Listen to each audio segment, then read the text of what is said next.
कक्षा 8 गणित। आज हम लोग हल करने वाले हैं प्रश्नावली 4.2 को। इस प्रश्नावली को हल करने से पहले हम लोग प्रायिकता के बारे में थोड़ा समझ लेते हैं, इसके बाद ही प्रश्नावली के प्रश्नों को हल करते हैं। यहाँ पर हमने लिख दिया संयोग और प्रायिकता।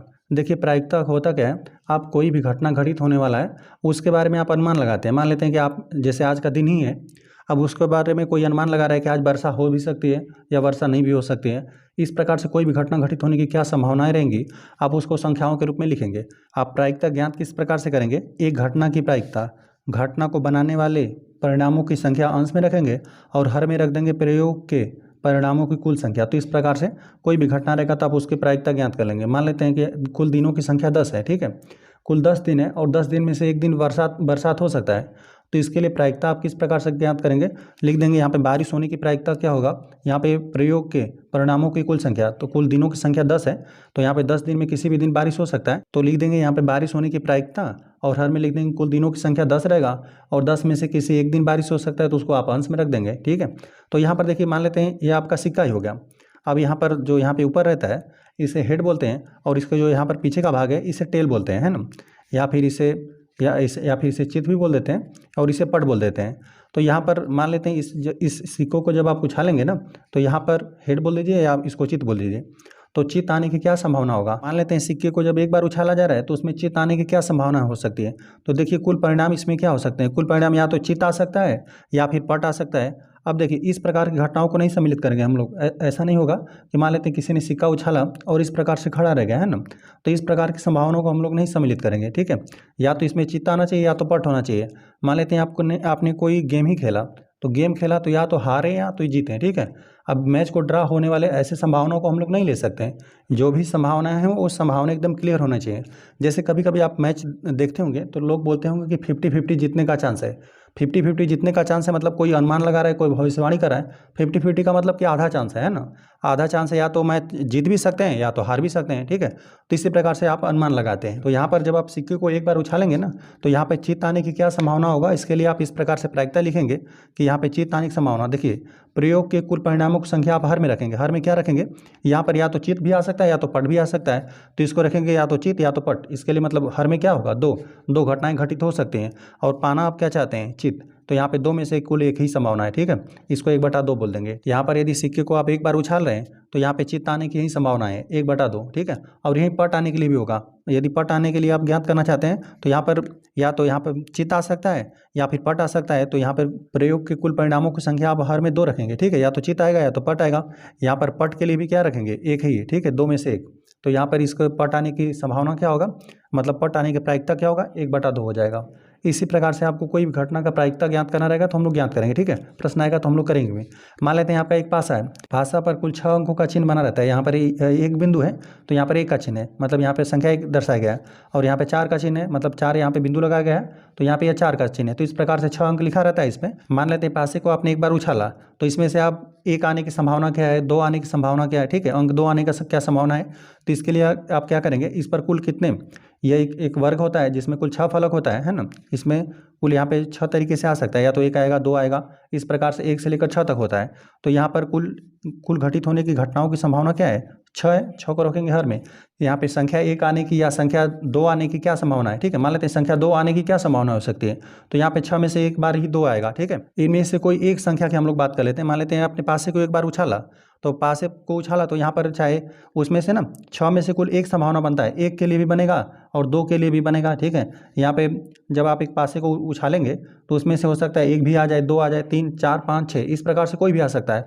तो यहाँ पे 6 में से कुल 1 हो जाएगा, ठीक है। मतलब इसको यहाँ पे मान लेते हैं 2 के लिए ही ज्ञात करना है, तो जब पासे को एक बार उछाला गया तो 2 आने की प्रायिकता ज्ञात करना रहेगा तो क्या होगा, 1/6 ही होगा।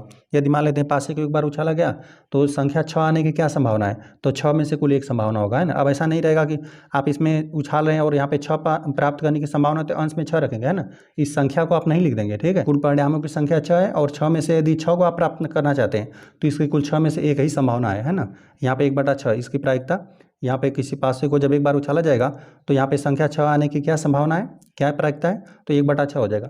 प्रश्न आएगा तो हम लोग करेंगे भी, और बाकी इसमें हम लोग अपवादों को नहीं लेंगे। मान लेते हैं आपने इस प्रकार से बोला कि हमने पासा को उछाला और इस प्रकार से हो गया है ना, इस प्रकार से तिकोना आ गया, ठीक है, तो ऐसा हम लोग नहीं लेंगे, या तो उसमें 1 आना चाहिए या 2 आना चाहिए, 3 आना चाहिए, इस प्रकार के हम लोग संभावनाओं को लेंगे, है ना। अब ऐसा नहीं लेंगे कि इस प्रकार से मान लेते हैं कि तिरछा आपका रह गया, है ना, तो ऐसे इस प्रकार की घटनाओं को हम लोग इसमें सम्मिलित नहीं करेंगे, है ना। इसमें कुल 6 ही संभावनाएं होंगी।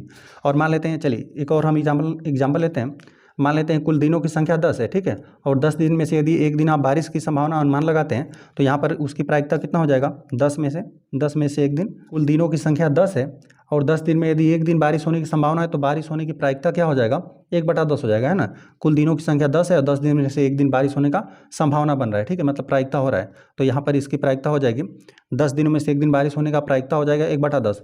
अच्छा, बारिश नहीं होने का प्रायिकता ज्ञात करना रहेगा, तब किस प्रकार से ज्ञात करेंगे, तो उसके लिए क्या हो जाएगा, कुल दिनों की संख्या 10 है और 10 दिनों में से आप बोल रहे हैं कि एक दिन बारिश हो सकता है, तो 9 दिन बारिश नहीं हो सकता है, तो यहाँ पे 9 को अंश में रख देंगे, ठीक है। तो यहाँ पे बारिश न होने की संभावना क्या हो जाएगा, 9/10 हो जाएगा, है ना।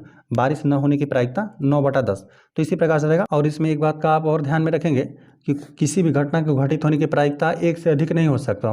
मान लेते हैं, देखिए अब इसी को हम बताते हैं। मान लेते हैं कुल दिनों की संख्या 10 है, ठीक है, कुल दिनों की संख्या 10 है, आप बोल रहे हैं ना, अनुमान लगा रहे हैं कि 10 के 10 दिन बारिश होगा, ठीक है। 10 के 10 दिन जब बारिश हो जाएगा तो अंश में भी 10 रख देंगे, ठीक है, कि यहाँ पे कुल दिनों की संख्या था 10 और 10 में आपने 10 दिन बोला कि बारिश हो जाएगा, ठीक है, तो अंश में 10 और हर में 10 विभाजित होकर 1 हो जाएगा। तो यहाँ पे प्रायिकता जो होता है वो 1 से अधिक नहीं हो सकता। अब आप ऐसा नहीं कह सकते कि यहाँ पे कुल दिनों की संख्या 10 है, 10 में से 11 दिन बारिश होगा, ऐसा तो नहीं हो सकता ना। तो यहाँ पे जैसे मान लेते हैं कि यदि इसको लिखना रहता तो यहाँ पे 10 बटा यहाँ पे 11 लिख देते, तो यहाँ पर 1.1 आ जाता, मतलब यहाँ पे 1.1 आ जाता, मतलब 1 से अधिक आ जाता। तो इस प्रकार के हम लोग संभावनाओं को नहीं ले सकते। आप बता रहे हैं कि कुल दिनों की संख्या 10 है और 10 में से हम लोग 11 दिन बारिश नहीं करवा सकते हैं ना, मतलब 10 में 11 दिन बारिश नहीं हो सकता, ठीक है। तो इस प्रकार की संभावनाओं को हम लोग सम्मिलित नहीं करेंगे। इससे आपको यह पता चला ना कि जो प्रायिकता होता है, एक घटना घटित होने की प्रायिकता हमेशा 1 के बराबर रहेगा, या तो 10 के 10 दिन बारिश हो गया, या तो उससे कम रहेगा, ठीक है, या तो 1 के बराबर रहेगा, कोई भी प्रायिकता रहेगा, या तो 1 के बराबर या 1 से छोटा। जैसे इस प्रकार से बारिश होने की संभावना 10 दिनों में एक दिन बारिश होने का संभावना, यहाँ प्रायिकता लिखा गया है तो 1/10 है, तो यहाँ पर क्या है, 1 से छोटा ही है, ठीक है, और यहाँ पर 1 के बराबर है, लेकिन 1 से बड़ा नहीं हो सकता। इस बात का आप ध्यान में रखेंगे कि प्रायिकता जो होता है उसका वैल्यू 1 से अधिक नहीं हो सकता है, 1 से छोटा रहेगा या 1 के बराबर ही रहेगा, ठीक है। बाकी हम लोग चलिए आ जाते हैं प्रश्नावली के प्रश्नों पे। प्रश्नावली में पहला प्रश्न दे दिया गया है, इन प्रयोगों में आप जो परिणाम देख सकते हैं उन्हें लिखिए। यहाँ पर ए दे दिया गया है, पहिया को घुमाना। जब पहिया घुमाएंगे ना तो आप कौन कौन से परिणाम देख सकते हैं उसको आपको बताना है। तो यहाँ पर एक तीर बनाया गया है और यहाँ पर लिखा गया है ABCD, इस प्रकार से लिखा गया है ना, 2 बार लिखा गया है, और BCD इस प्रकार से लिखा गया है। तो यहाँ पर जब आप पहिए घुमाएंगे ना तो यहाँ पर जो ये तीर है, ठीक है, यह तो हो सकता है कि A पर आकर रुक जाए या B पर आकर रुक जाए या फिर C पर या फिर D पर, यहाँ पर भी A बना हुआ है ना, तो या फिर A पर रुक जाए। तो यहाँ पर परिणाम क्या हो सकता है, परिणाम जब पहिए को आप घुमाएंगे तो हो सकता है कि A पर आ जाए या फिर B पर या फिर C या D पर, है ना, 2 बार A है। तो इसका मतलब ये है कि इसको हम इन दोनों के लिए हम लोग A ही लिख देंगे, है ना, यह A है यह भी A है, तो यहाँ पे ABCD यहीं आने का संभावना है, ठीक है, यही परिणाम आ सकते हैं। जब आप पहिए घुमाएंगे तो तीर हो सकता है A पर रुक जाए, B पर, C पर, D पर, इसी प्रकार से, है ना, तो यही परिणाम आ सकते हैं। बस हम लोग सिंपल इसको लिख देते हैं। हल करने वाले पहले वाले प्रश्न को, पहले वाले में A में हम लोग लिख देते हैं परिणाम में यह A पर भी हो सकता है, A भी आ सकता है, B भी और C और D भी, ठीक है, ये सभी परिणाम आ सकते हैं जब यहाँ पे पहिए को आप घुमाएंगे तब। यहाँ पे दे दिया गया है ना, 2 सिक्कों को एक साथ उछालना। जब कि आपके पास 2 सिक्के रहेंगे ना, उनको आप एक साथ उछालेंगे, देखिए क्या क्या परिणाम आ सकते हैं उसको हम लिखते हैं।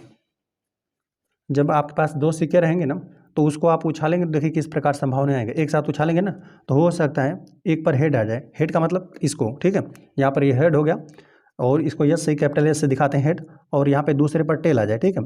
यहाँ पर पहले पर हेड आ गया और जो दूसरा सिक्का है, जब 2 सिक्कों को आप एक साथ उछाएंगे तो क्या क्या घटनाएं परिणाम आ सकते हैं उसको आपको बताना है। तो जब 2 सिक्कों को आप उछालेंगे तो एक पर हेड आ गया, एक पर टेल आ गया। चलिए इस पर हेड ही रखते हैं और दूसरे पर यहाँ पे जब दूसरी बार आप उछालते हैं तो मान लेते हैं कि यहाँ पर उस पर भी हेड आ गया, ठीक है, हेड आ गया दोनों पर। अब यहाँ पर इसका क्रम बदलिए, है ना, तो यहाँ पर चलिए यहाँ पर हम लोग टेल ही लिख देते हैं, इसको हम लोग टेल लिख देते हैं और इसको भी हम लोग टेल ही लिख देते हैं, ठीक है। यहाँ पे टेल यहाँ आने का संभावना है और एक बार इसको हम लोग हेड कर देते हैं, है ना, टेल और हेड, और एक घटना बच रहा है टेल और हेड, ठीक है। इसी प्रकार से 4 घटनाएं घटित हो सकती हैं जब आप 2 सिक्कों को साथ में उछालेंगे तो, या तो एक सिक्के पर हेड आ जाए, दूसरे पर टेल आ जाए, या फिर दोनों पर हेड हेड आ जाए, ठीक है, या फिर दोनों पर टेल आ जाए, ये भी हो सकता है संभावना। और यहाँ पे टेल, एक पर टेल आ जाए और दूसरे वाले पर हेड आ जाए, ठीक है। अब यहाँ पर ये नहीं समझेंगे कि यहाँ पर यह दोनों सेम है, ठीक है, यहाँ पर यह हेड और टेल, और यहाँ पर टेल और हेड, यह दोनों को आप सेम मत समझ लीजिएगा, क्योंकि ये दोनों सिक्कों को अलग अलग सिक्कों की बात हो रहा है, ठीक है। यहाँ पर एक सिक्का जो यहाँ पे चलिए फर्स्ट सेकंड यदि माना रहेगा तो फर्स्ट पर यहाँ पे मान लेते हैं कि हेड आ गया, दूसरे पर टेल आ गया, ठीक है। फर्स्ट पर अभी हेड है और दूसरे पर टेल आ गया, तो यहाँ पे 2 अलग क्रम है। यहाँ पर फर्स्ट जो सिक्का है उस पर टेल आ गया, दूसरे पर यहाँ पर दूसरे पर भी टेल आ गया, और यहाँ फर्स्ट सिक्का उस पर टेल आ गया तो दूसरे पर हेड आ गया। इस प्रकार से कुल 4 संभावनाएं हो सकती हैं। यहाँ पे कोष्टक करके हम लोग लिख देते हैं, ठीक है। यहाँ पे यच का मतलब है ना, यच बराबर इस प्रकार से लिख देते हैं, HEAD हेड, और कोष्टक में करके लिख देते हैं चित, इसको ये भी समझ सकते हैं। और जो कामा, और जो यहाँ पर टी बनाए हुए हैं ना, यहाँ पर इसमें टी का मतलब है, टी बराबर लिख देते हैं TAIL, ठीक है, TAIL या टेल्स, इस प्रकार से। और इसका मतलब होता है पट, इसको हम लोग बड़ा कोष्टक में करके लिख देते हैं, ठीक है। तो यहाँ पर यही कुल 4 संभावनाएं हो सकती हैं जब 2 सिक्कों को आप एक साथ उछालेंगे। तो यहाँ पे हेड टेल, हेड हेड, यहाँ पे टेल टेल, और यहाँ पे टेल हेड, इस प्रकार से 4 संभावनाएं हो सकती हैं। मान लेते हैं कि जब आपने सिक्के को एक बार उछाला तो एक बार हेड आया और एक बार टेल आ गया, ठीक है, इस प्रकार से हो गया, हेड और टेल आ गया। और यहाँ पे जब दूसरी बार आपने उछाला तो यहाँ पर पहले पर तो हेड ही है, दूसरे पर यहाँ पर टेल आ गया, ठीक है, यह दूसरी संभावना है। और तीसरी यह संभावना है कि टेल टेल आ जाए, ठीक है। तो यहाँ पर हम लोग मतलब या फिर चित समझ सकते हैं, ठीक है। तो इस प्रकार से आ गया। और यहाँ पर तीसरी संभावना यह है कि एक पर तो टेल ही रहे और दूसरे वाले पर हेड आ जाए, ठीक है। तो यहाँ पर यह जब आप 2 सिक्कों को एक साथ उछालेंगे ना तो यही कुल 4 संभावनाएं हो सकती हैं, ठीक है। इन सबको हमने लिख दिया। और हेड के लिए यहाँ पर यच जो है यह हेड का चिन्ह है, या चित समझ सकते हैं, और जो टी है टेल समझ सकते हैं या पट समझ सकते हैं, ठीक है। तो इसी प्रकार से बी वाला प्रश्न भी हल हो गया। प्रश्न नंबर 2 दे दिए गए, जब एक पासे को फेंका जाता है तब निम्नलिखित प्रत्येक घटना से प्राप्त होने वाले परिणामों को लिखे। इस प्रकार से एक पासा, मतलब पासा इसी को बात कर रहा है, इसी को जब यहाँ पे फेंका जा रहा है या फिर समझ लीजिए कि उछाला जा रहा है, तो यहाँ पे प्रत्येक घटना को प्राप्त होने वाले परिणामों को लिखना है ना। यहाँ पे फर्स्ट सेकंड करके प्रश्न लिखा हुआ है, यहाँ पे फर्स्ट में ए बी करके दे दिया गया, यहाँ पे दे दिया गया एक अभाज्य संख्या, मतलब एक अभाज्य संख्या, इसमें से कौन कौन सा परिणाम आएगा या हो सकता है इसको आप बताइए, ठीक है। तो यहाँ पर इसमें अभाज्य संख्या कौन कौन सा होता है, चलिए इसके बारे में थोड़ा हम लोग चर्चा करते हैं। देखिए यहाँ पर पासा पर कुल 6 ही अंक अर्जित रहते हैं। यहाँ पे 1 रहता है, 2, इस प्रकार से इनके लिए चिन्ह बना रहता है, ठीक है। हालांकि इस पर लिखा नहीं रहता है, जैसे 6 है मतलब यहाँ पे 3 लिखना है तो यहाँ पे 3 के लिए इस प्रकार से 3 बिंदु लगा रहता है ना, तो यहाँ पर 3 लिखा रहता है। यहाँ पे 4 हो गया, 5 हो गया, 6, पासे पर यही सब अंक बनाया रहता है, इन्हीं अंकों का चिन्ह बनाया रहता है। अब यहाँ पे इसमें आपको अभाज्य संख्या होता क्या है, वे संख्याएं जो स्वयं से विभाजित होती हैं और 1 से विभाजित होती हैं, ठीक है। तो 1 को तो ना ही भाज्य संख्या में और ना ही अभाज्य संख्या, इन दोनों में इसको नहीं सम्मिलित किया जाता है 1 को, ठीक है। यहीं से 2 से स्टार्ट होता है। ये संख्या सिर्फ 2 जो होता है वह स्वयं से विभाजित है, ठीक है। यह संख्या सिर्फ स्वयं से विभाजित है और 1 से, तो यह अभाज्य संख्या है। और 3 भी एक अभाज्य संख्या होता है, यह 3 से ही विभाजित है और 1 से विभाजित है, ठीक है। तो ये होता है एक अभाज्य संख्या। 4 को हम लोग नहीं दे सकते क्योंकि 4 का गुणनखंड हो जाएगा, 4 क्या है 2 से विभाजित हो जाएगा। यहाँ पे 4 यदि अभाज्य संख्या में इसे हम लोग तब लेते हैं, सिर्फ यह 4 से विभाजित होता है और 1 से, क्योंकि यह संख्या 4 जो होता है यह 2 से विभाजित है, इसीलिए हम लोग इसको हम लोग नहीं लेंगे, ठीक है। इसको भी नहीं लेंगे, 1 को भी नहीं लेंगे, 4 को भी हम लोग नहीं लेंगे। जो 5 रहता है यह सिर्फ स्वयं से विभाजित रहता है या फिर 1 से, है ना। तो यह क्या है, एक अभाज्य संख्या है। और 6 को हम लोग नहीं ले सकते हैं क्योंकि यहाँ पर 6, 2 और 3 यह दोनों से विभाजित है ना। यहाँ पर सिर्फ 1 से विभाजित होना चाहिए था, 1 से और स्वयं से विभाजित होना चाहिए था। तो ऐसी संख्याएं आपको यही मिलेगा, ठीक है। यह मिलेगा 2 और 3 मिलेगा और आपको 5 मिलेगा, ठीक है। तो यही संख्याएं हैं जो इसमें से अभाज्य संख्या है। इन 6 संख्याओं में यही 3 अभाज्य संख्याएं हैं। तो यहाँ पर ए वाले प्रश्न के लिए हो जाएगा, यहाँ पर नोट कर देते हैं। इसमें है 2, 3 और 5, यही जो परिणाम है यह एक अभाज्य संख्या है, ठीक है। ये हो गया। और इसी में आपको बी दे दिए गए, चलिए बी को पढ़ते हैं। यहाँ पर दे दिए एक अभाज्य संख्या नहीं है, ठीक है। एक अभाज्य संख्या नहीं है तो बाकी जो शेष बच रहा है उन सबको लिख दीजिए। यह सब तो बना अभाज्य संख्या, ठीक है। यहाँ पर यह और यहाँ पर यह अभाज्य संख्या बचा, बाकी जो अभाज्य संख्या नहीं है तो जो शेष बचे उन सबको लिख दीजिए। तो यहाँ पर 1 को भी लिख देंगे आप, यहाँ पर यह 4 बच गया था इसको भी लिख देंगे और 6 बच गया था, इन तीनों अंकों को आप लिख देंगे, ठीक है। तो यहाँ पर लिख देते हैं, यह 1 हो जाएगा और यहाँ पे 4 हो जाएगा और यहाँ पर 6 हो जाएगा, ठीक है। यहाँ पे फर्स्ट वाले प्रश्न में हम लोग ए बी को हमने सॉल्व कर दिया। अब देखिए सेकंड वाले प्रश्न में पूछा हुआ है, यहाँ पर भी ए बी करके दे दिया गया, लिख दिया है ना कि 5 से बड़ी संख्या। तो यहाँ पे 5 से बड़ी संख्या देखिए, इसमें कुल यहाँ 6 ही संख्याएँ रहती हैं, तो 5 से बड़ा कौन है? सिर्फ यही तो है, एक ही है ना। 6 को हम लोग सिंपल नोट कर देंगे ये ए वाले प्रश्न के लिए। तो यहाँ पर ए वाले प्रश्न के लिए हम लोग नोट कर देते हैं, जो 5 से बड़ी संख्या दिया था, 5 से एक बड़ी संख्या वो क्या है? 6 है।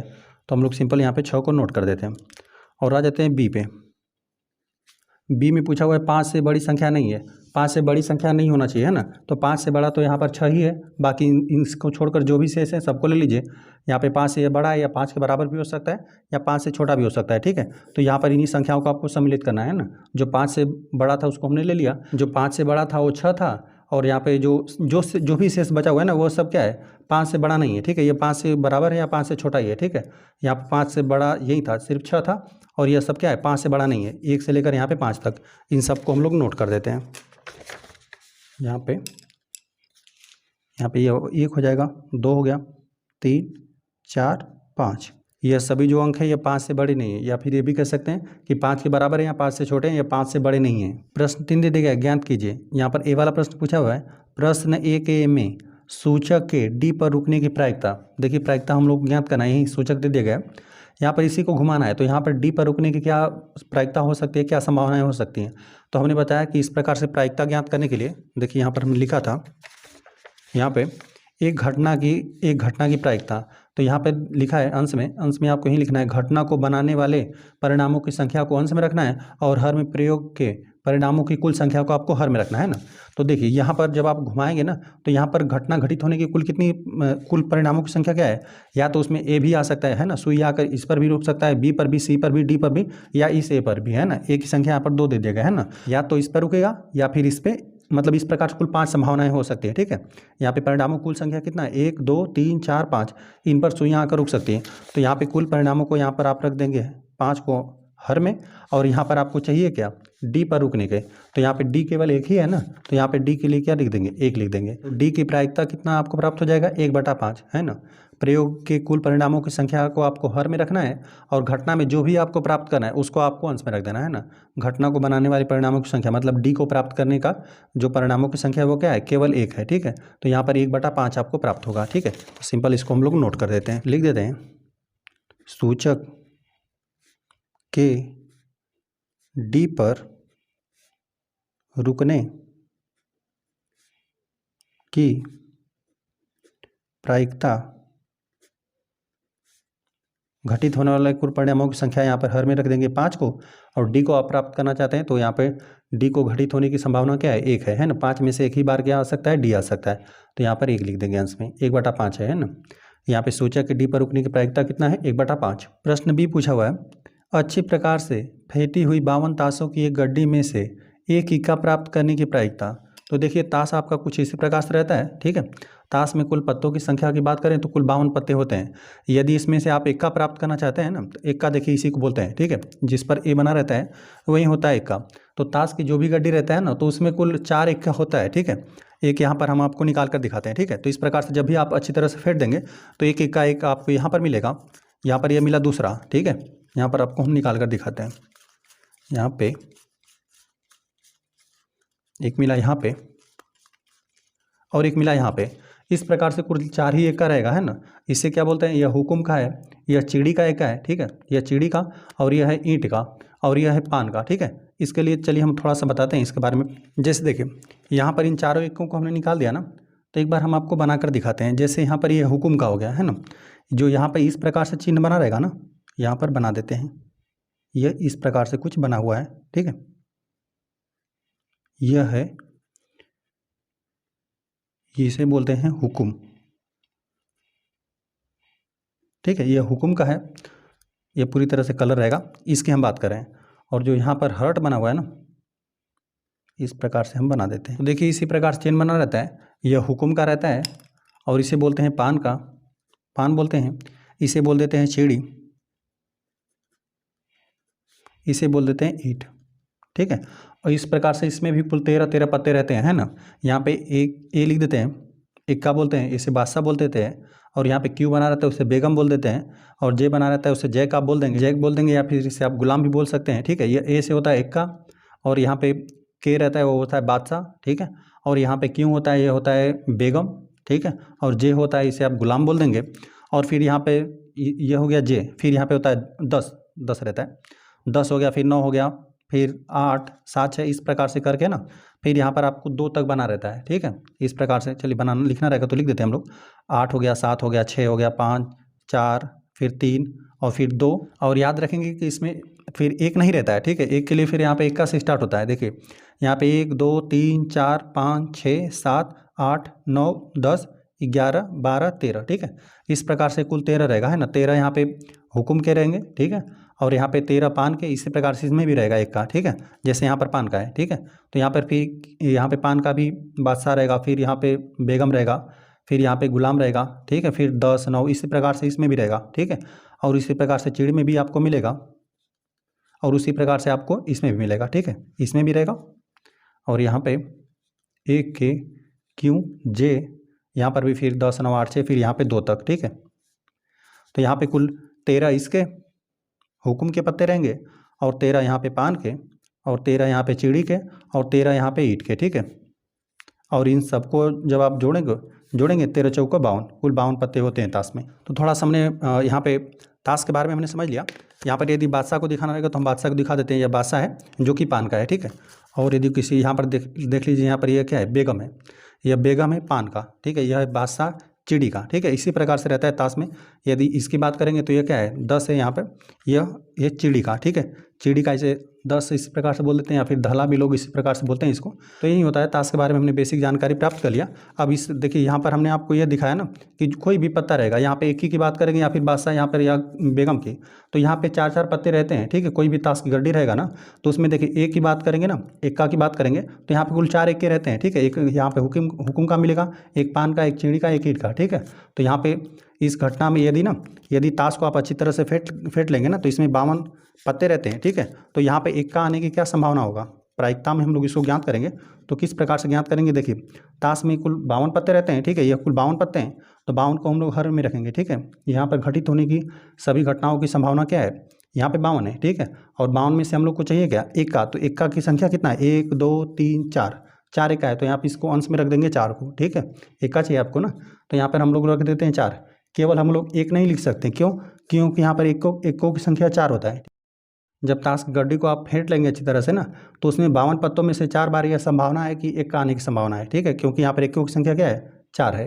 तो यहाँ पर बस इसको हम लोग अंश और हर यदि विभाजित होगा तो विभाजित कर लेंगे।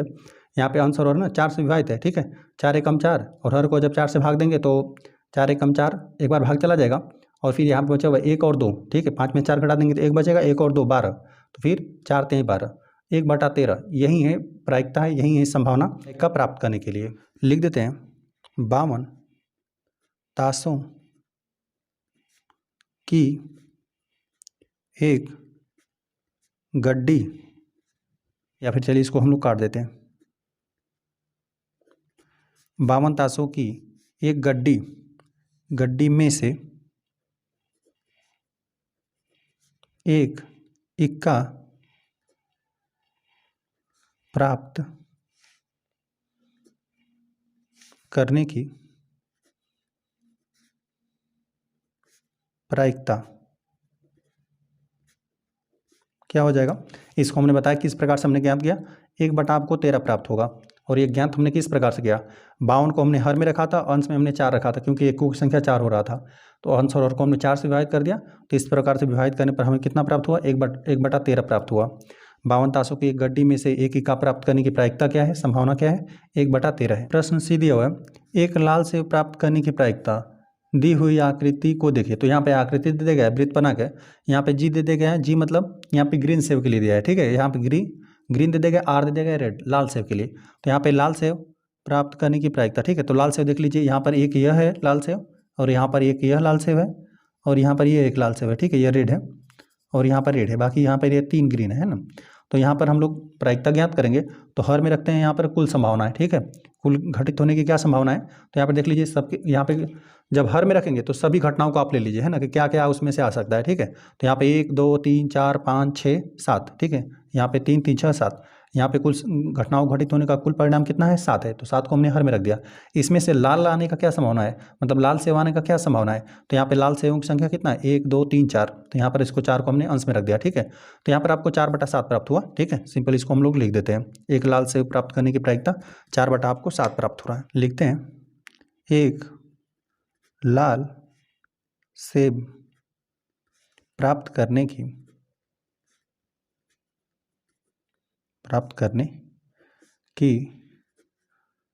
प्रायिकता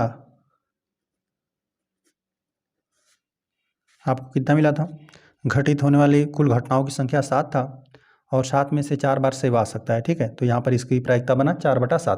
प्रश्न 4 दे दिया गया 10 पृथक पर्चियों पर 1 से 10 तक संख्याएं लिखी हुई हैं। एक पर्ची पर एक संख्या है, इस प्रकार से बनाया गया है ना, पर्चियों पर संख्याओं को लिखा गया है, 1 से 10 तक संख्याएं लिखी गई हैं और इस प्रकार से लिखा गया है कि एक पर्ची पर एक ही संख्या है। चलिए इस प्रकार से हो गया। यहाँ पर दे दिया गया है उन्हें एक बक्स में रखकर अच्छी प्रकार से मिला दिया जाता है। बक्स के अंदर से बिना देखे एक पर्ची निकाली जाती है, निम्नलिखित की प्रायिकता क्या है, ये आपको बताना है। यहाँ पे फर्स्ट से लेकर यहाँ पे कुल 4 प्रश्न आपको दे देगा। यहाँ पर देखिए हम एक बार लिख देते हैं। यहाँ पर जो पर्चियों में संख्याएं लिखी गई है ना, यह 1 से 10 तक है, तो 1 है, 2 है, 3 4 5 6 7 8 फिर 9 फिर 10। ठीक है, पर्चियों में इतनी ही संख्या लिखी गई हैं। ठीक है, किसी पर्ची में 1 लिखा गया, किसी में 2 3, इस प्रकार से 1 से 10 तक की पर्चियाँ बनाई गई हैं और उसको बॉक्स में डालकर अच्छी तरह से मिला दिया गया है। अब यहाँ पे दे दिया गया है संख्या 6 प्राप्त करने की प्रायिकता है। ठीक है, मतलब यहाँ पे संख्या 6 प्राप्त करना है। ठीक है, तो यहाँ पर फर्स्ट के लिए हम लोग लिख देते हैं। देखिए यहाँ पे कुल पर्चियों की संख्या कितना है 10, 1 2 3 4 5, इस प्रकार से गिनेंगे तो कुल पर्चियों की संख्या 10 है, तो इसको हम लोग रख देते हैं हर में। तो यहाँ पे 6 आने की क्या प्रायिकता है, क्या संभावना है, तो यहाँ पे 1 लिख देते हैं। ठीक है, आप ऐसा कभी काम मत करिएगा कि यहाँ पर 6 को 6 लिख दें। ठीक है, यहाँ पर यह 6 क्या है, 1 ही है। ठीक है, इस प्रकार से आप ध्यान में दीजिएगा। ठीक है, यहाँ पर कुल 6 के लिए लिखना रहता है, तब हम लोग यहाँ पे 6 लिखते हैं अंश में, है ना, लेकिन यहाँ पे 6 क्या है, केवल 1 ही है। ठीक है, तो इसके लिए 1 लिखेंगे। यहाँ पर किसी एक के लिए पूछता ना, तो यहाँ पे 1/10 ही आपको प्राप्त होता है प्रायिकता। ठीक है, मान लेते हैं 2 के लिए भी पूछता कि यहाँ पर बॉक्स में 2 प्राप्त करने की क्या प्रायिकता है, तो यहाँ पर आप इसके लिए भी लिखते हैं। कुल यहाँ पे संभावनाएं 10 है, कुल संभावनाओं की संख्या 10 है और यहाँ पे 10 में से 2 आने की संभावना क्या है, 1 ही है। ठीक है, तो यहाँ पे 1/10 लिखते हैं। ठीक है, यहाँ पे प्रत्येक के लिए, तो यहाँ पे 6 के लिए ज्ञात करना था, तो इसके लिए भी क्या आपको प्रायिकता मिलेगा 1/10 से मिलेगा। ठीक है, इसको हम लोग यहाँ पर हल करते हैं, बाकी इसको हम लोग नोट भी कर लेंगे। यहाँ पर दे देगा है ना, सेकंड में आपको पूछा है, पहले के लिए प्रायिकता हमने निकाल दिया। ठीक है, 1/10 है संख्या 6 प्राप्त करने की प्रायिकता। ठीक है, ये हो गया। अब यहाँ पे दे देगा 6 से छोटी एक संख्या प्राप्त करना है। ठीक है, चलिए यहाँ पर सेकंड में हम लोग लिख देते हैं। तो यहाँ पे कुल संभावना है तो 10 ही है। ठीक है, और बाकी यहाँ पे 6 से छोटा, 6 से यहाँ पे 6 है और 6 से देख लीजिए छोटा कौन कौन सा है, तो यह सब छोटे हैं।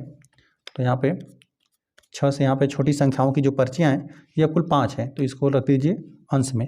ठीक है, अंश और हर चूँकि विभाजित हो रहा है, विभाजित कर लीजिए, 5 एकम 5, 5 दूना 10, तो यहाँ पर संभावना प्रायिकता क्या मिला आपको 1/2 प्राप्त हुआ। चलिए यहाँ पर आ जाते हैं हम लोग थर्ड में दे देगा ना 6 से बड़ी एक संख्या प्राप्त करना है। तो यहाँ पे 6 से देखिए, यहाँ पे 6 है और 6 से हम लोग को बड़ा चाहिए, तो 6 से बड़ा यहाँ पर ये होता है 7 8 9 10। ठीक है, तो यहाँ पर कुल यहाँ पे घटना घटित होने की प्रायिकता क्या है, जब बॉक्स में 10 पर्चियाँ रहेंगी तो आप हाथ डाल के निकालेंगे तो इसमें से कोई भी एक निकल सकता है ना, लेकिन यहाँ पे बड़ी आने की क्या प्रायिकता है, यहाँ पर हम लोग लिखते हैं कुल घटना घटित होने की संभावना क्या है 10 है और यहाँ पे 6 से बड़ा आने का संभावना क्या है, यहाँ पर 1 2 3 4, कुल 4 ही संभावना है, जिसमें यहाँ पे 7 है 8 है 9 है 10 है। ठीक है, तो यहाँ पर 4 हमने 10 लिख दिया। अंश और क्या है 2 सिवाय, तो 2 दूना 4 और 2 5 10, तो इसको हम लोग लिख देते हैं 6 से एक बड़ी संख्या प्राप्त करने की प्रायिकता हम लोगों ने क्या ज्ञात किया 2/5। ठीक है, ये हो गया थर्ड वाले प्रश्न के लिए। यहाँ पर देखिए यहाँ पे चौथा, यहाँ पे एक अंक की एक संख्या प्राप्त करना है, लिखा हुआ है ना कि यहाँ पे एक अंक की एक संख्या प्राप्त करना है। ठीक है, तो एक अंक यहाँ पर देख लीजिए, तो यहाँ पे एक अंक आपको कहाँ से कहाँ तक मिलेगा, यहाँ पे 1 भी होता है एक अंक का, 2 भी होता है एक अंक का, इस प्रकार से 9 तक। यहाँ पे 2 अंक का सिर्फ यही है। ठीक है, 10 में 2 अंक का इस्तेमाल किया गया और यहाँ पे 1 से लेकर 9 तक जो भी संख्याएं लिखी गई है ना, इसमें केवल एक ही अंक है ना, तो यहाँ पर इसमें हम लोग लिख देते हैं चौथे में प्रायिकता हो जाएगा। यहाँ पे घटनाओं को घटित होने की कुल संभावनाएं 10 हैं। ठीक है, कुल 10 पर्चियाँ निकल सकता है और 10 में से हम लोग को इतना चाहिए कि जो क्या हो एक ही अंक का हो, तो यहाँ पर कुल ऐसी संख्या पर्चियों की संख्या क्या है 9 है, 1 2 इस प्रकार से गिनेंगे 9 तक, तो आपको 9 मिलेगा, तो यहाँ पर 9/10 प्राप्त हुआ। ठीक है, जो कि एक अंक की संख्या का प्रायिकता है। ठीक है, यहाँ पे कुल संभावनाएं 10 थी, 10 में से यहाँ पर 9 बार संभावना बन रहा है कि यहाँ पर एक अंक की संख्या आपको प्राप्त हो। ठीक है, तो यहाँ पर एक अंक की संख्या आने का प्रायिकता आपको 9/10 प्राप्त हुआ। चलिए बस इसको हम लोग सिंपल नोट कर लेते हैं। यहाँ पहले वाले प्रश्न को हल करेंगे तो 1/10 आपको प्रायिकता मिलेगा, और दूसरे वाले में आपको 1/2 और तीसरे के लिए यहाँ पर 2/5 मिला प्रायिकता, और यहाँ पे चौथे के लिए 9/10। ठीक है, इस प्रकार से चौथा प्रश्न भी हल हो गया। प्रश्न 5 दे दिया गया, यदि आपके पास 3 हरे त्रिज्यखंड, एक नीला त्रिज्यखंड और एक लाल त्रिज्यखंड वाला एक घूमने वाला पहिया है तो एक हरा त्रिज्यखंड प्राप्त करने की प्रायिकता क्या है? ऐसा त्रिज्यखंड प्राप्त करने की प्रायिकता क्या है जो नीला ना हो? ठीक है, तो इस प्रकार से आपको दो प्रश्नों का उत्तर देना है। ठीक है, एक तो है हरा त्रिज्यखंड प्राप्त करने की प्रायिकता ज्ञात करना है, दूसरे में इस प्रकार से ज्ञात कर देना है कि नीला ना हो। ठीक है, तो चलिए इसके लिए हम एक वृत्त बना देते हैं। ठीक है, पहिया इसी प्रकार से रहेगा, वृत्ताकार ही, और यहाँ पे त्रिज्यखंड मतलब यहाँ पे केंद्र के साथ जो भी टुकड़ा रहता है ना उसे त्रिज्यखंड बोलते हैं। त्रिज्या के साथ जो भी टुकड़ा रहेगा, तो यहाँ पे 3 हरा दे देगा। ठीक है, तो चलिए हम लोग हरा बना देते हैं। यहाँ पे इस प्रकार से हमने बना दिया, और देखिए यहाँ पे 3 हरा है और एक नीला है और एक यहाँ पे लाल है। ठीक है, यहाँ पे कुल 5 है, 3 1 4 1 5 आपको त्रिज्यखंड बनाना है। ठीक है, तो यहाँ पे 1 हो गया, यह 2 हो गया, यह 3 हो गया, और यहाँ पर हम लोग इस प्रकार से त्रिज्यखंड खींच देंगे तो यहाँ पर कुल 5 हो गया। ठीक है, 1 2 3 4 5, तो यहाँ पे 3 हरा है। ठीक है, तो चलिए यहाँ पर इसको हम लोग लिख भी देते हैं, हरा ही लिख देते हैं, और यहाँ पर हरा 3 को आपको हरा लिखना है। 3 हरे त्रिज्यखंड है, एक नीला है, तो चलिए इसके लिए हम लोग नीला लिख देते हैं, ये नीला हो गया, और यहाँ पे एक यहाँ पे लाल है तो यहाँ पर हमने लाल लिख दिया। ठीक है, यहाँ पे 3 हरे त्रिज्यखंड है और एक लाल है और एक नीला है। ठीक है, तो वाला एक घूमने वाला पहिया है, तो इस पहिए को आपको घुमाना है, या फिर इस समझ लीजिए कि कोई तीर है। ठीक है, या फिर आप तीर समझ कर भी हल कर सकते हैं। मान लेते हैं कोई तीर है और आप पहिया घुमा रहे हैं, तो यहाँ पर आपको हरा त्रिज्यखंड प्राप्त करने की क्या प्रायिकता है इसको आपको बताना है। ठीक है, तो यहाँ पर देखिए कुल संभावनाओं को हम लोग हर में रख देते हैं। यहाँ पर यह कुल संभावनाओं को हर में रख दीजिए, 1 2 3 4 5 घटनाओं घटित होने की कुल संभावना क्या है? 5 है। ठीक है, यहाँ पर 1 2 3 4 5, यहाँ पर मान लेते हैं यह जो सुई है या तो हरा पर आकर रुक जाए, या फिर इस हरे पर, या फिर इस पे, या फिर नीला पे, या फिर लाल पे। ठीक है, तो इस प्रकार से कुल संभावना क्या है? 5 है, तो 5 को हमने हर में रख दिया, और यहाँ पे हरा त्रिज्यखंड ज्ञात करना था, तो यहाँ पे कुल हरा त्रिज्यखंड कितना है? यहाँ पे 1 2 3, इस प्रकार से 3 घटनाएं घटित हो सकती हैं जिसमें हरा आपको प्राप्त हो जाए। ठीक है, तो यहाँ पे इस प्रकार से हरा प्राप्त करने के लिए, तो इस प्रकार से जब आप पहिए घुमाएंगे ना तो हरा त्रिज्यखंड प्राप्त करने की प्रायिकता या संभावना क्या आपको प्राप्त हो रहा है? 3/5। कुल संभावनाओं को हर में हमेशा रखेंगे, और जो उसमें से जो भी प्राप्त करना है आपको, ठीक है, उसकी संभावनाओं को अंश में रखेंगे। ठीक है, तो इस प्रकार से प्रायिकता आप ज्ञात कर लेंगे। तो यहाँ पे 3/5 प्रायिकता ज्ञात हो रहा है, यह हरा के लिए। ठीक है, हरा त्रिज्यखंड। ठीक है, यह हो गया हरा त्रिज्यखंड के लिए, यह हो गया। और एक आपको ज्ञात करना था, ऐसा त्रिज्यखंड प्राप्त करने की प्रायिकता क्या है जो नीला ना हो। ठीक है, तो यहाँ पे नीला आपको नहीं करना है। ठीक है, यहाँ पर आपको नीला ना हो, तो इसके लिए देखिए कुल संभावना है तो हर में 5 ही रहेगा। ठीक है, घटना घटित होने की कुल संभावना 5 है, और यहाँ पे नीला ना हो मतलब नीला नहीं हो, तो यहाँ पे नीला को इस प्रकार से छुपा लीजिए। अब यहाँ पर देख लीजिए कौन सा घटना बचा हुआ है। ठीक है, तो यहाँ पर एक हरा यह 2 हो गया, यहाँ पर हरा 3, और यहाँ पर लाल 1 4, कुल यहाँ पे इसके बाद शेष 4 घटनाएं बच जा रही हैं। ठीक है, जिसमें आपको नीला नहीं प्राप्त होगा। ठीक है, या तो लाल प्राप्त होगा, या तो यहाँ पे ये तीनों तो हरा ही है। ठीक है, या तो लाल प्राप्त हो जाएगा या तो हरा प्राप्त हो जाएगा। तो यहाँ पे इसकी संभावना क्या है? जब मतलब जो नीला त्रिज्यखंड ना प्राप्त हो, 3 की प्रायिकता कितना है? 4/5 है। ठीक है, यही प्रायिकता है जिसमें आपको नीला प्राप्त नहीं होगा। कुल घटनाओं को घटित होने का हमने हर में रख दिया, और उसमें से नीला को हटा दिया। ठीक है, नीला ना मिले तो हरा लाल इस प्रकार से ये मिल जाए। ठीक है, तो इस प्रकार से अंश में आपको 4 प्राप्त हुआ। तो नीला त्रिज्यखंड न प्राप्त होने की क्या संभावना है?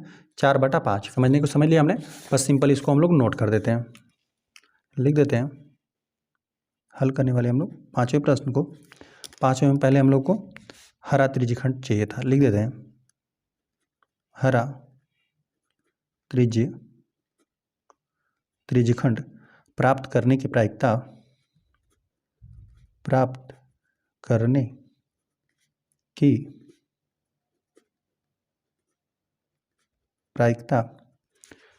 हरा त्रिज्यखंड प्राप्त करने की प्रायिकता हमने ज्ञात किया था 3/5।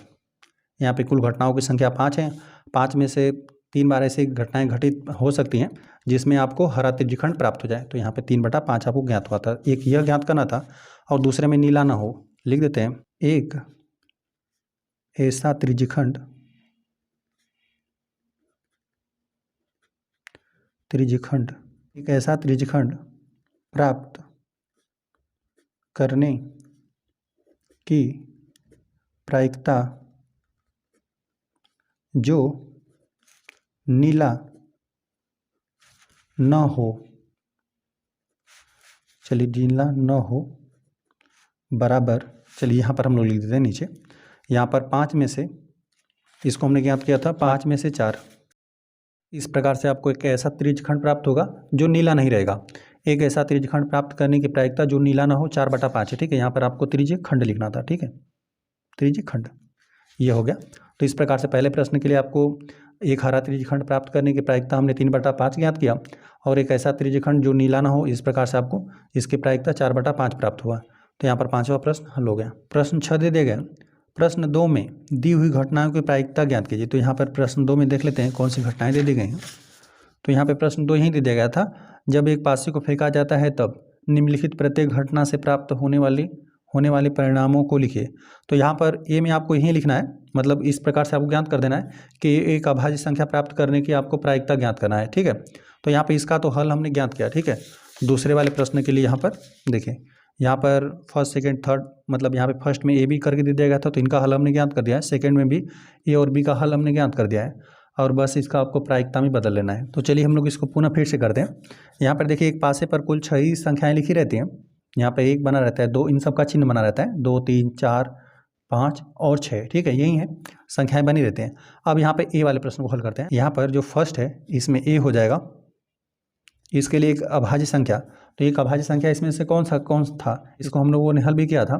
तो यहाँ पे 2 3 संख्या अभाज्य संख्या होता है, और यहाँ पे एक 5 होता है। ठीक है, यही कुल 3 संख्याएं होती हैं जो अभाज्य होता है। तो एक अभाज्य संख्या प्राप्त करने की क्या क्या संभावना होगा, तो यहाँ पर कुल घटित होने वाली कुल घटनाओं को आपको हर में रखना है। ठीक है, यहाँ पर 1 2 3 4 5 6 इस प्रकार से कुल घटनाओं की संख्या 6 है। ठीक है, उसमें घटित 1 भी आ सकता है, 2 भी आ सकता है, मतलब एक पासे को जब एक बार उछालेंगे ना, तो उसमें 1 भी आ जाएगा, 2 भी आ जाएगा, 3 भी आ जाएगा। ठीक है, तो इस प्रकार सभी घटनाओं को लिख दीजिए। कुल घटनाओं की संख्या क्या है, 6 है। 6 में से एक अभाज्य संख्या, अभाज्य संख्याओं की संख्या गिनी कितना है, यह 1 होगा, यहाँ पर 2, यहाँ पर 3 है ना, यही कुल 3 संभावनाएं जिसमें एक अभाज्य संख्या प्राप्त हो सकता है। तो यहाँ पर 1 2 3 है ना, तो यहाँ पर 3 रख दीजिए अंश में, अंश और क्या है, 3 से भाग, 3 एकम 3, 3 दूना 6। तो यहाँ पर एक अभाज्य संख्या प्राप्त करने की प्रायिकता आपको क्या मिला, 1/2 प्राप्त हुआ। ठीक है, और देखिए इसी प्रकार से बी वाला प्रश्न हो जाएगा। बी वाले प्रश्न में यहाँ पर एक अभाज्य संख्या नहीं है, तो एक अभाज्य संख्या नहीं है तो उसमें ये सब आ जाएंगे। ठीक है, तो यहाँ पर अभाज्य संख्याओं को छोड़ दीजिए, यह अभाज्य संख्या था, यह अभाज्य संख्या था, यह अभाज्य संख्या था। ठीक है, यहाँ पर इसको लेना है आपको, और इसको, तो इनकी संख्या कुल कितनी है, 3 है।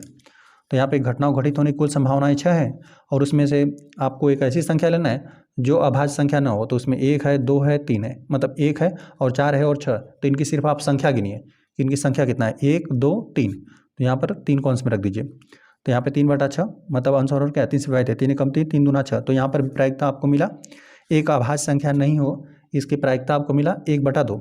यह बी वाले प्रश्न के लिए हो जाएगा। चलिए आ जाते हैं हम लोग सेकंड पे। सेकंड में भी ए दे दिया गया है, यहाँ पर 5 से बड़ी संख्या, तो यहाँ पर हम लोग लिख देते हैं घटनाओं घटित होने की कुल संभावनाएं कितना है, 6 ही रहेगा हमेशा। और यहाँ पर दे दिया गया है 5 से बड़ी, तो 5 से बड़ा ही होता है, 6 ही है।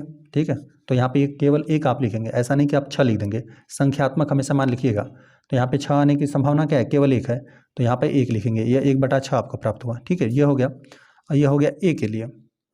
और यहाँ पर बी के लिए हम लोग लिखते हैं, तो यहाँ पर 5 से बड़ी संख्या नहीं। ठीक है, 5 से बड़ी संख्या नहीं मतलब 5 से बराबर या 5 से छोटा।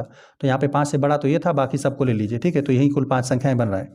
तो यहाँ पे हर में घटना को घटित होने की कुल संभावनाएं 6 हैं, और इसमें से आपको 5 से बड़ी नहीं लेना है। 5 से बड़ी नहीं मतलब उसके छोटे और उससे बराबर आप ले सकते हैं ना। तो यहाँ पे 1 2 3 4 5, तो यहाँ पर आपने 5 लिख दिया। तो यही है प्रायिकता जिसमें आपको 5 से बड़ी संख्या नहीं प्राप्त होगा। ठीक है, यहाँ पर संभावना क्या है, प्रायिकता क्या है, 5/6।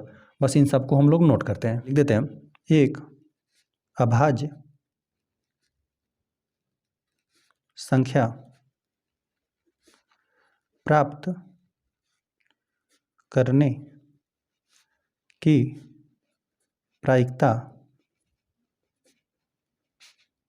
यहाँ पर हमने ज्ञात किया था, तो यह आपको प्राप्त हुआ था 1/2। ठीक है, यह हो गया। और बी वाले प्रश्न के लिए हम लोग लिख देते हैं कामा करके, यहाँ पे एक अभाज्य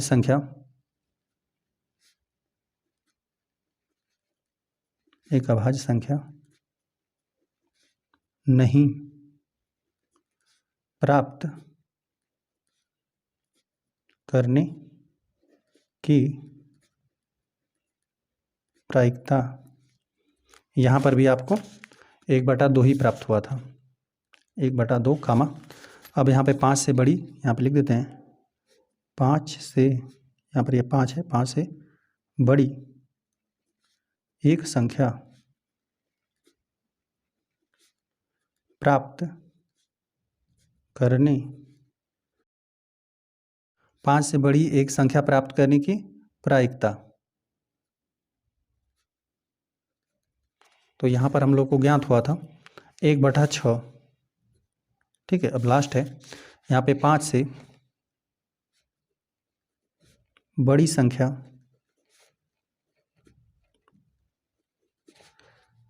नहीं प्राप्त करने की प्रायिकता। आपको यहाँ पर ज्ञात हुआ था 5/6। तो छठा प्रश्न इस प्रकार से आपका हल हो गया। इस प्रश्नावली में कुल 6 ही प्रश्न थे, 6 प्रश्न हल हो गए। वीडियो पसंद आए तो वीडियो को लाइक कर दीजिए। यदि चैनल पर नए हैं तो कृपया चैनल को सब्सक्राइब कर दीजिए।